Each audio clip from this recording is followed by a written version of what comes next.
大家好，歡迎收睇2025年10月11號嘅週末早課。喺開始分析股市之前咧，希望大家都幫忙訂閱一下我哋嘅頻道喎。我哋頻道咧都可以俾到大家好多嘅資訊啦，咁都希望大家多啲分享俾更加多嘅朋友仔認識我哋呢個頻道嘅資訊啦。咁當然啦，如果啲資訊係幫到你嘅話咧，都不妨俾個 like 我哋啦。咁首先咧，我哋睇睇今個禮拜嘅大市市況先啦。好，嗱，你見到呢個咧就係我哋企鵝爸爸嘅獨家市況圖啊。嗱，呢個市況圖咧就係 update 到去星期五收咗市之後啦。呢幾日咧個市都係向下回調嘅，咁星期五收市咧就係26,290點啊。咁你見到咧之前我哋都講過啦，個市寬咧其實係一級一級咁落嘅，個市寬啊，呢度最高位咧係一級一級咁落嘅，即係話而家咧就算嗰個恆指啊不斷創咗新高啊之前，但係個市寬咧其實一頂低過一頂嘅。咁其實就呢個市寬就唔係幾即係升得唔係幾健康嘅，同埋呢個大型股市寬都係啦，大型股嘅市寬都係一頂低過一頂嘅。咁而家咧恆指嘅市寬咧就係44.9啊，啱啱星期五收市就係44.9，咁就喺中間位置嘅，即係話咧冇超買，亦都冇超賣嘅。大型股嘅市寬咧就係36.3。36.3，亦都係冇超買冇超賣。全部股嘅市寬咧就34.1，亦都係呢個咧就介乎喺個偏低少少嘅水平啦。即係如果34.1咧低過50咧，就屬於一個偏低啲嘅水平啦。咁但係亦都係未去到一個超賣區啊，好似呢啲咁低過25樓下呢啲咧。就係超賣區啦，咁一年咧裏面試過3次低過超賣區啫。今年以嚟係3次咧係有個超賣區嘅，就係1月嘅時候啦。1月嘅時候嗰個市啊去到19,000點最低嘅時候，咁去4月嘅時候啦，4月就係呢度啦，都係跌穿20,000點嘅。咁其後咧就係喺9月嘅時候咧，就曾經都跌穿過25呢個水平嘅，就係無論恆指啦、大型股嘅市寬啦，同埋咧就全部股嘅市寬咧，都係喺呢個時間跌低過25，但係呢個水位嘅。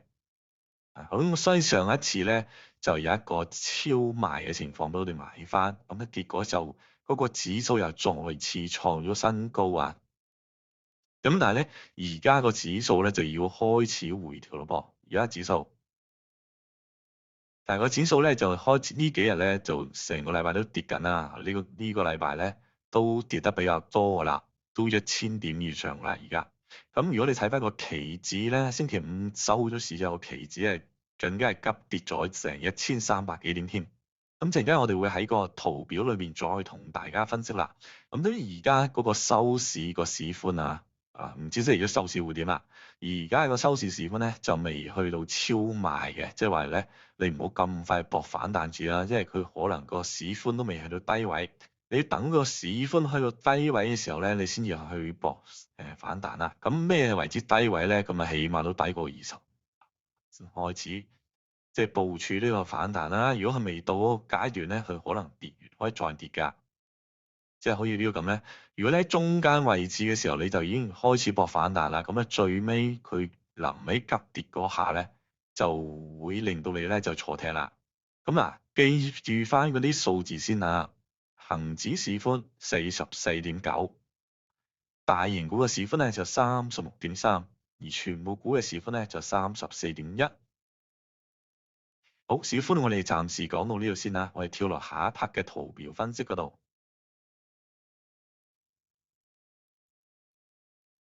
嗱，跟住落嚟咧，我要睇啲指數嘅表現啦。嗱，我哋先睇香港嘅恒生指數先啦。嗱，先睇翻個周線圖先啦。嗱，周線圖咧，我哋睇翻個大圖。嗱，如果我哋睇個大圖嘅話咧，個市喺最高位嘅時候咧，就喺2018年啦，就曾經試過係33,484。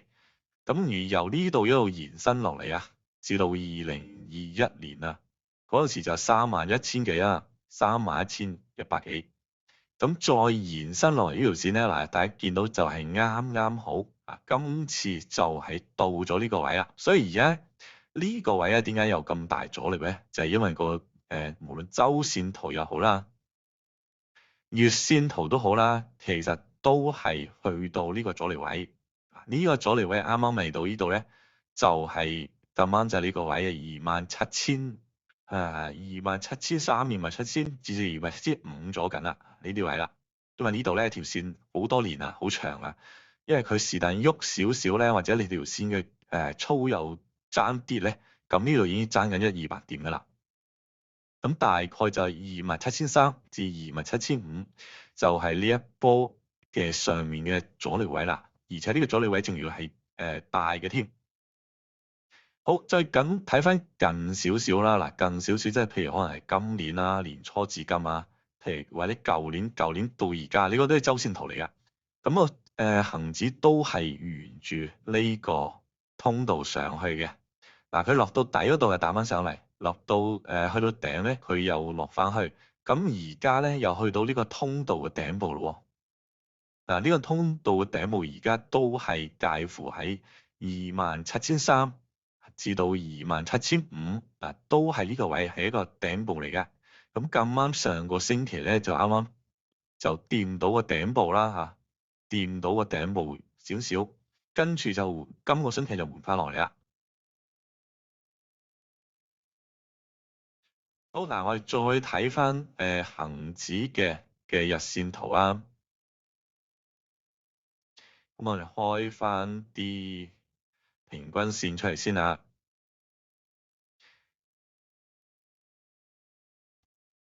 咁啊，如果我哋日線圖咧要睇翻個黃金比率咧，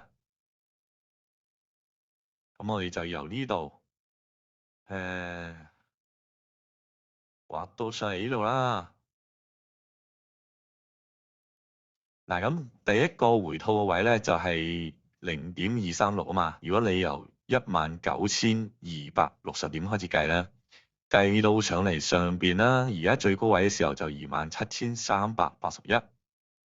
如果要回吐翻0.236，咁個數字咧就係25,400啊，25,400度樣嘅。咁啊，如果以夜期計咧，就已經係跌穿呢個水位噶啦，即係已經係跌穿25,400噶啦。咁啊，下一個位咧，如果0.382咧，就係24,200喎，24,200啊。咁即係話咧，有機會呢一波嘅回調咧，係有機會介乎喺0.236至到0.382之間嘅。咁呢度都頗遠啊，就係呢度都就算呢度都相隔咗成差唔多接近都1000點啦啊！呢度都有1000點啊嗱，因為佢之前呢度升上嚟咧，升咗8000幾點咧，其實基本上都冇乜個大嘅回吐啊。由呢度就有少少啦，咁但係就之後都冇一個比較完整啲嘅回吐咧，係真係回翻落去0.382嗰啲水位，都未試過一次，即係升咗成8000點都未試過一次係跌翻去0.382嘅。咁啊，呢一轉就睇下會唔會啦。咁就啱啱就即係中國嗰邊咧就宣布咗啦，就將啲稀土就即係限制出口。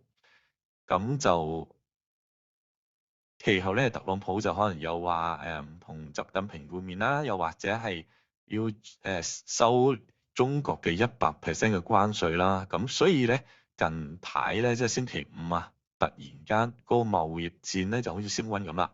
咁所以如果你見到係期指嗰度咧，期指嗰度就已經跌咗成1300幾點㗎咯喎。期指就已經跌到落去25,000嘅水平㗎啦，即係如果講期指啊，因為星期一翻嚟我哋唔知啊，即係現貨唔知去到幾多，但係期指就已經係跌到落去25,000嗰啲水位得啦，即係話已經跌穿咗25,400，即係0.32啊。至到24,200嘅中間啦，咁啊以25,000係呢啲位咯。咁嗱，但係咧現貨就未必係咁恐慌嘅，因為現貨咧就可能到某啲位咧就會有人接貨啦。咁但係如果佢有個裂口效應出嚟嘅話咧，就可能真係星期一都有機會係跌超過1000點都唔出奇㗎。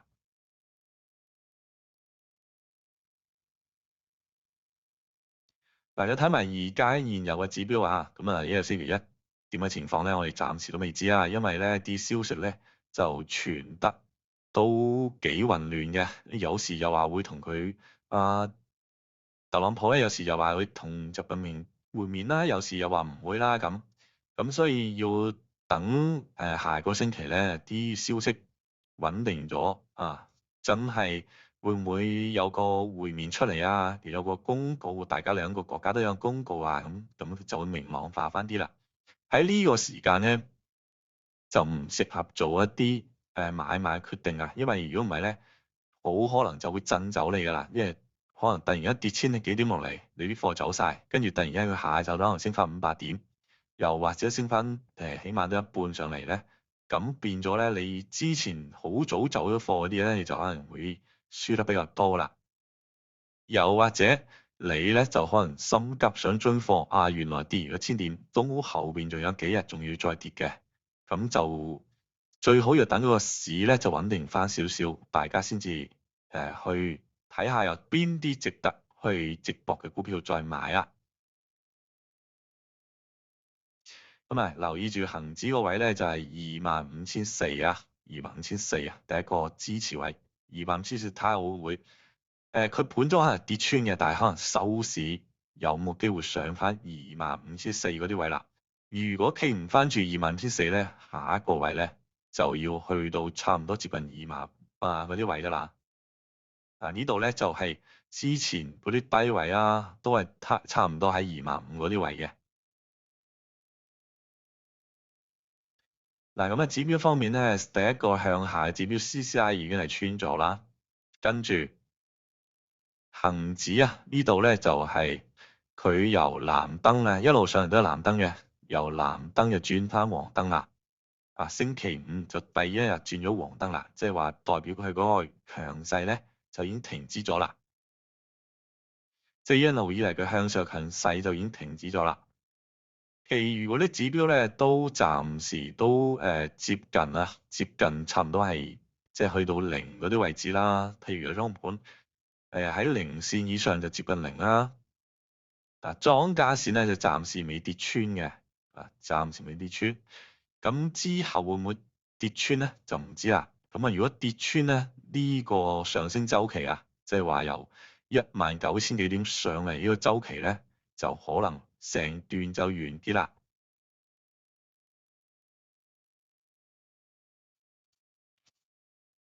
嗱，跟住咧就再睇埋 A 股啦。嗱，A 股咧啲指標就全部都仲係向上當中嘅。好啦，加上而家仲係 keep 住係多頭排列啦。有張盤仲係零線以上啦，莊家線亦都喺佢上面嘅喎。咁同埋呢兩日咧，雖然間港股跌咗幾日啦，但係 A 股咧嘅上證仲有拉升指標仲出現緊喎。呢個放大少少俾大家睇下，呢個拉升指標依然仲有喺度啊。雖然間唔係咁強啊，呢個拉升指標唔係呢度前面呢啲咁強，但係都依然仲係出緊呢個拉升指標啊。咁而上證呢度咧，佢就用翻下邊啦，最低嗰條呢度最低嗰條20天線啦，用翻個20天線做個止損，即係3,733啊，即係嚟到呢度咧就要小心啦，即係跌穿咗咧，如果你有貨嘅話，都可能要走緊啲啦。嗱，跟住咧，我哋睇埋美股。嗱，美股原本咧上個禮拜都係創緊呢個高位嘅，嗱，今個禮拜就開始有啲回調啦。尤其是尋晚咧就公佈完即係呢個即係貿易戰再升溫呢個消息之後咧，咁個美股都大跌嘅。嗱，呢日就跌咗878點啊，道指。咁嗰個有莊盤咧就由零線以上就轉翻咗零線以下啦喎。咁啊 CCR 咧亦都係喺尋日啊，即係再之前幾日咧就跌穿咗啦。咁佢同港股亦都一樣喎，原本一直以嚟嘅藍燈咧強勢狀態就轉翻做黃燈啦，因為星期五嗰日咧就跌得都幾多下，咁啊直頭係轉咗做黃燈。咁個走勢咧就有啲似港股啦，不過港股咧就唔係跌好多喎，佢反而就一炮過去跌咗成800幾點，會唔會引到啊港股星期一都會有機會追翻同美股差唔多嘅跌幅？咁嗱道指而家嗰個支持位咧，我哋睇翻下邊呢個 EMA 線啊，咁呢條咧就係講緊45,364啊，45,364就係佢而家嘅支持位，好接近嘅啦。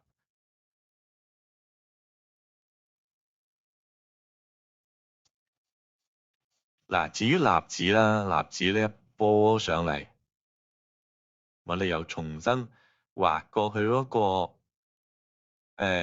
黃金比率。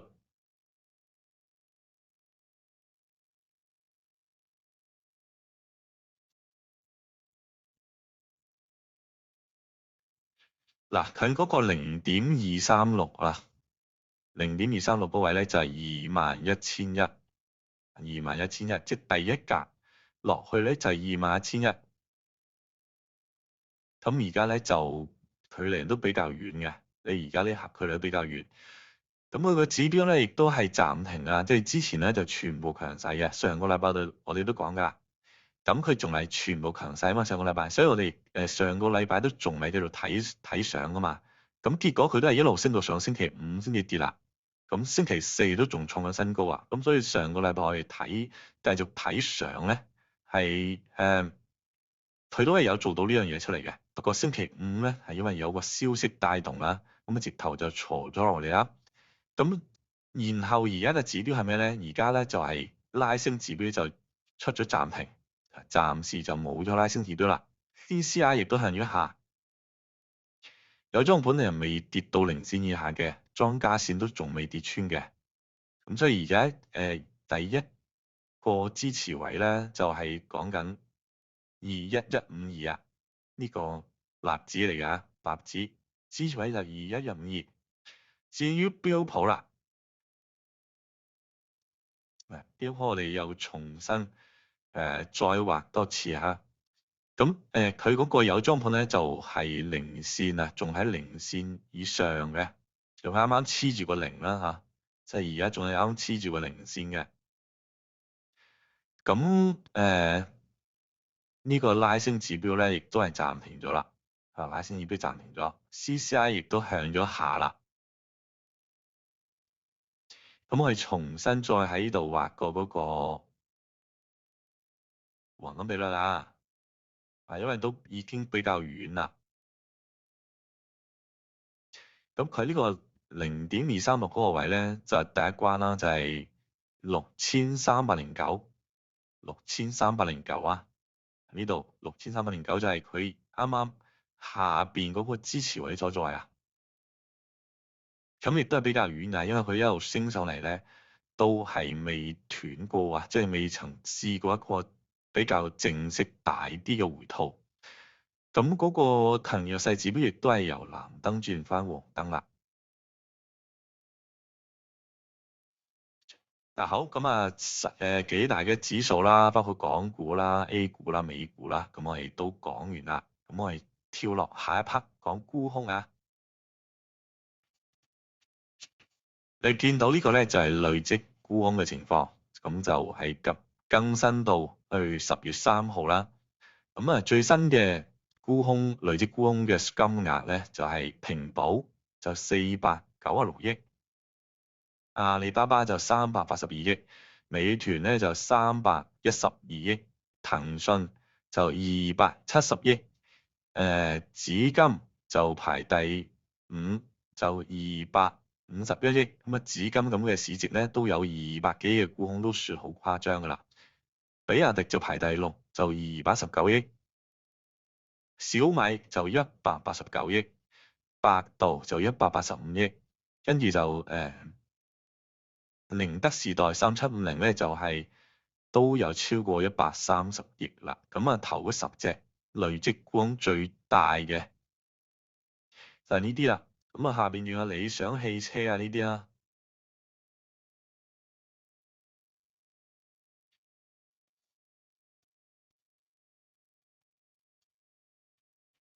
嗱，跟住咧我哋就睇翻即係呢個星期啊嗰個沽空嗰個變化。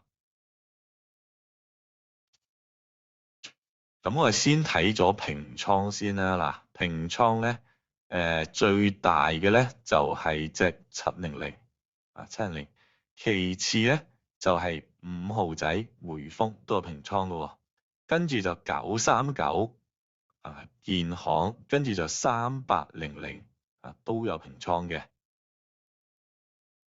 跟住咧就係2800啦，盈富基金都有部分平倉1398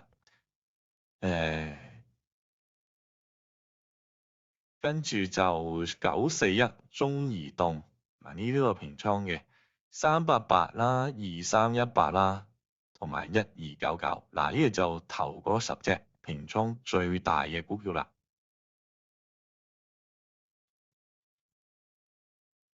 嗱，睇平倉咧，咁我哋就睇下加沽啊。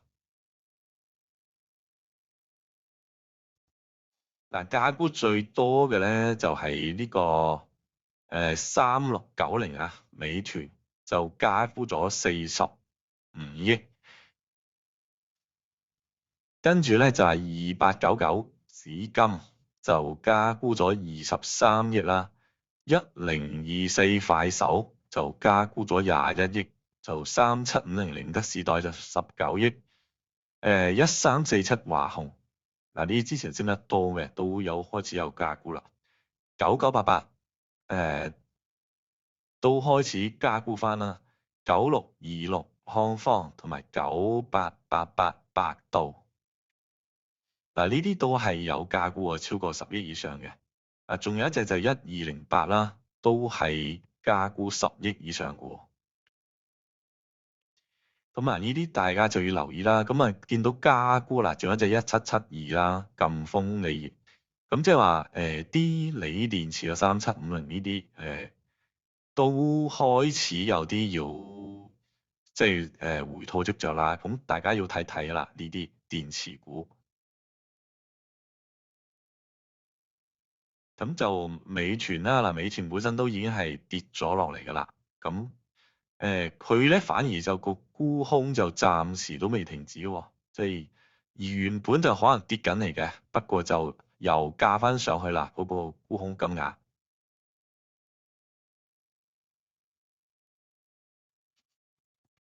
咁啊，睇翻美團啊，近排嗰個累積沽空啦，原本咧佢係跌緊落嚟嘅，即係平緊倉嘅，突然間咧又加翻上去喎，突然間又加翻上去啊！咁啊，睇埋其他嗰啲啦。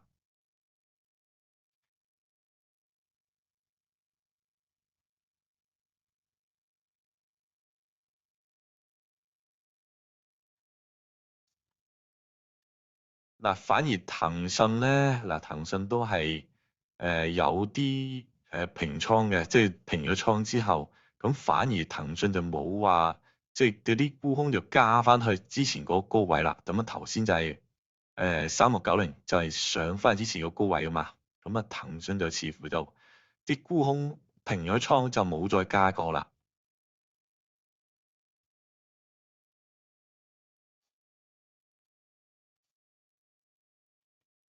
咁反而咧就阿里巴巴咧就近排個沽空就突然間加大翻啦。嗱，呢度你見到啊，近排阿里巴巴嘅沽空咧就原本係落咗低位啊嘛，突然間因為佢升得太多啦，呢2個禮拜就升到上去差唔多接近190蚊啦，咁就啲沽空突然間就增加翻啦。咁啊留意翻隻阿里巴巴嗰啲沽空。咁如果咁高位，即係個沽空咧又上翻咁多咧，咁所以阿里巴巴都可能近排都要回吐翻啲啦。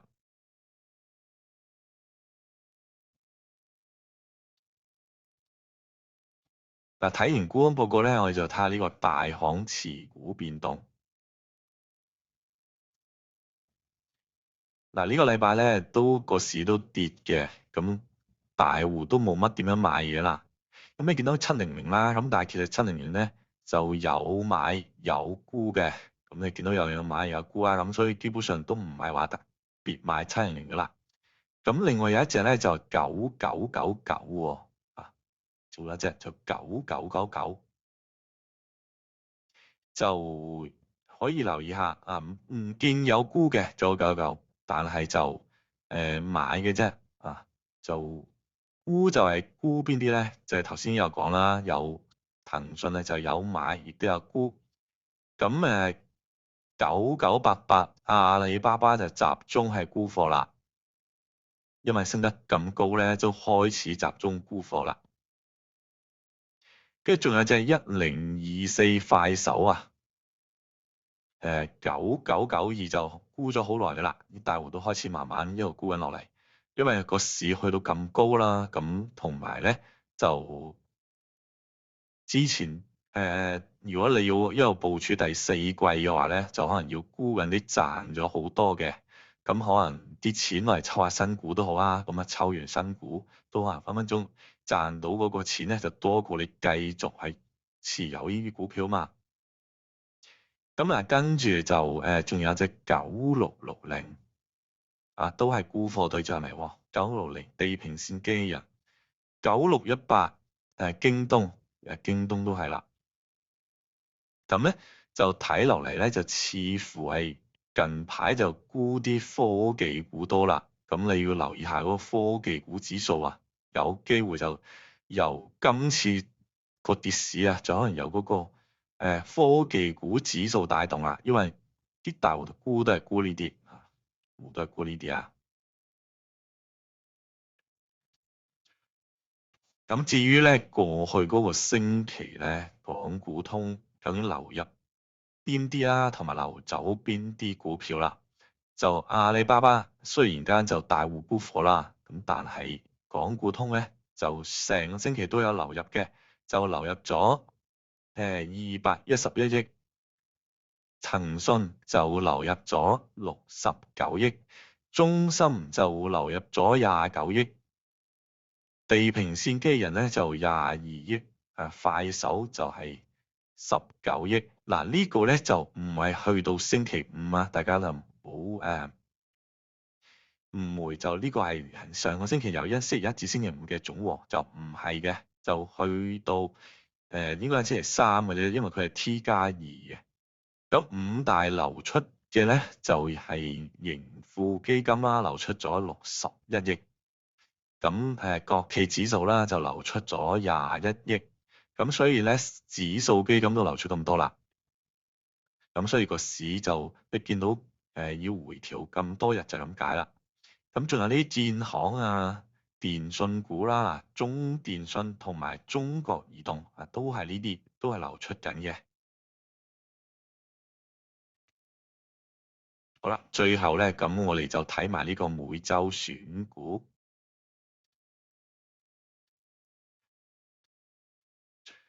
嗱，呢個星期咧就嗰個股份數目咧，就因為嗰個市就跌翻啦，突然間就大跌咗啦。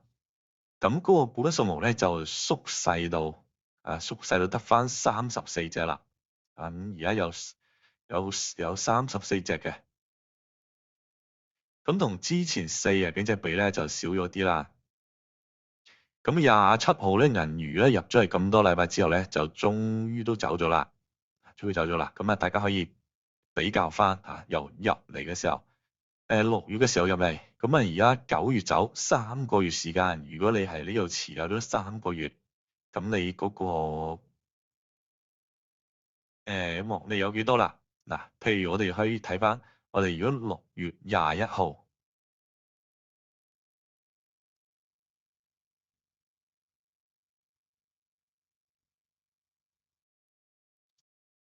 嗱，當你由6月21號嘅時候就持有啦，開始買入銀娛啦，咁持有到而家佢離開咗啦，就到而家持倉都係賺19% 嘅，咁如果你按最高價計咧，就賺咗30% 啦。呢個就係中長線選股咧，就幫你哋揾到一啲比較即係坐得穩陣啲嘅股票啊，即係中間都唔會點樣去大波動嘅。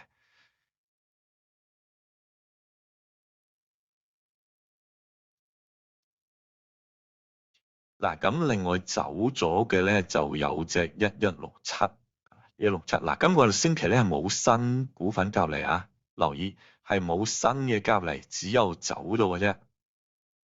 咁第二隻就係1167啦，跟住就1783，1801信達就上個禮拜三入嚟，今個禮拜又冇咗啦，因為個市唔靚啊，個市唔就佢就算啱啱入到嚟咧，都唔係升得好多，跟住就離開咗啦。跟住就18772018瑞聲瑞聲都好耐噶啦，咁而家亦都係佢就離開咗我哋個選股器啦，即係中長線選股個表啦，2280啦，2610啦，呢啲都係已經離開咗2610。3692啦，3738啦，6185啦，同埋6699呢一紮都係走咗嘅股票嚟㗎。但今個禮拜就冇一隻新嘅加入嚟啊，全部都係以前現有嘅股票，只不過係現有股票裏邊咧有成差唔多10幾隻咧就俾人剔咗出嚟啦。咁而家剩翻低嘅咧就34隻，剩翻低係34隻。咁譬如有邊啲咧？信宇啦，仲有藥合啦，力勤資源近排都升得幾靚，仲有中國黃金啦，呢啲黃金股都仲有好多喺度啊。仲有一類咧就係啲旅遊股啦，譬如同程攜程呢啲仲喺度嘅。咁另外仲有啲就創新藥嗰啲啦。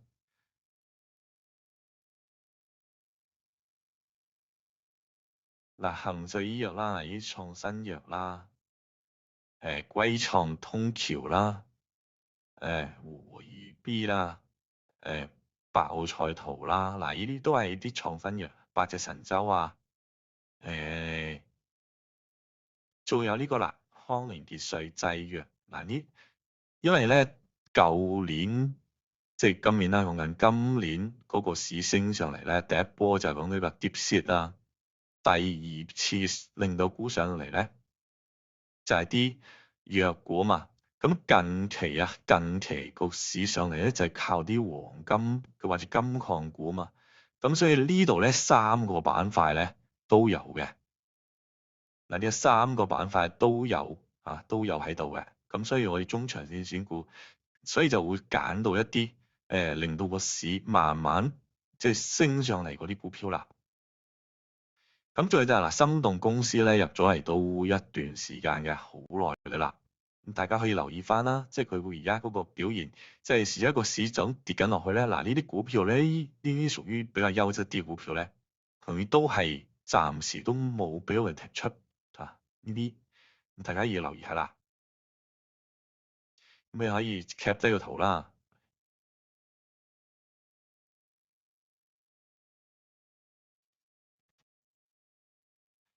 咁好啦，今個星期咧嘅針做到貨咧，就先同大家講到呢度啊。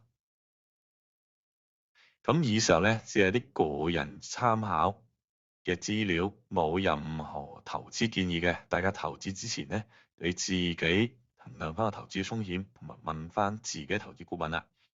咁咧最後就幫忙就呼籲大家就幫忙訂閱下我啲頻道啦，咁令到我哋頻道就可以更加多人可以欣賞到。咁下個星期咧就再同大家做功課，拜拜。